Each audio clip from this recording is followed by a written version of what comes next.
Nearly 4 decades after a Beaufort County mother was found murdered outside of her apartment complex laundry room, investigators say they finally know who killed her. During a press conference here earlier today, the Beaufort County Sheriff's Office announced a major development in one of the region's longest running cold cases. In November of 1987, 34-year-old Margit Schuller was doing laundry at the Palmetto Apartments on Harding Street in Burton when she was shot and killed. Deputies arrived around 8:45 that night to learn that her daughter, just 12 years old at the time, discovered her mother's body beneath a tree outside of the laundry room. Investigators believe Schuller was shot sometime between 8:15 and 8:45. A trail of blood leading from the laundry room to the far end of the apartment buildings indicated the killer sustained an injury, leaving behind a biological clue that would later become key evidence. She was shot actually inside the laundromat and crawled her way out. The blood trail bifurcated from her blood trail, leading us to believe the suspect was injured during the incident. Wounded. We're not sure how he was wounded at this point, but we know he was injured as he left a blood trail, big 90-degree blood drops that were collected by detectives. An autopsy at MUSC confirmed Schuller died from a gunshot wound to the head and neck. Her death was ruled a homicide. Despite several early persons of interest, investigators were limited by the forensic science of the late 1980s. No suspect could be linked directly to the crime. In 1989, 2 years after the murder, workers clearing land for a hotel along Highway 21 discovered a French-made pistol buried at the site. Ballistics matched it to the weapon used to kill Schuller. Still without additional evidence, the case remained unsolved. By the late 1990s, DNA technology had advanced dramatically. In 1999, biological material from that blood trail was tested, producing a profile of an unknown male.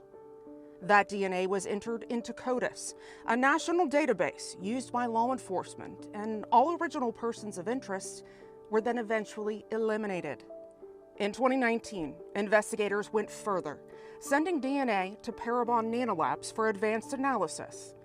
They employed the assistance of a cold case volunteer to conduct research into potential biological connections, an investigative technique known as genetic genealogy.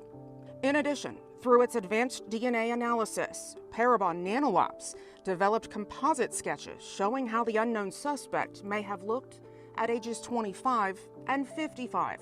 Through countless hours of research, the volunteer deduced the offender was likely 76-year-old Cortez Sabino Lake of Beaufort. Investigators surreptitiously obtained Lake's DNA during an interview, and subsequent analysis matched his DNA to that of the unknown offender. Called me back a few days later and asked me if I was going out for a lottery ticket. Because this guy's in it. He goes, he's in it. Let's get it. It was just great news to start with, right? So, I mean, resolution to the case.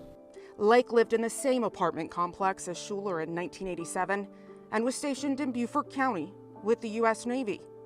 On Tuesday, November 18th, investigators served an arrest warrant charging him with murder.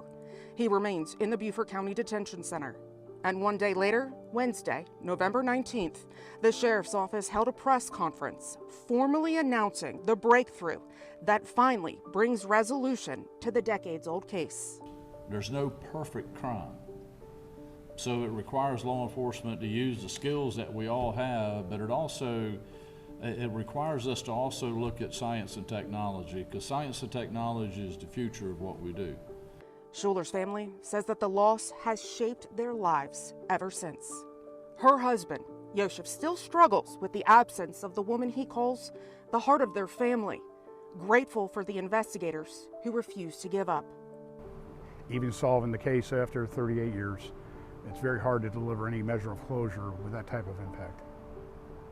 Investigators believe someone may still have information, no matter how small, that could further support the case or fill in unanswered questions. They're asking anyone who remembers anything from November the 1st in 1987 to come forward.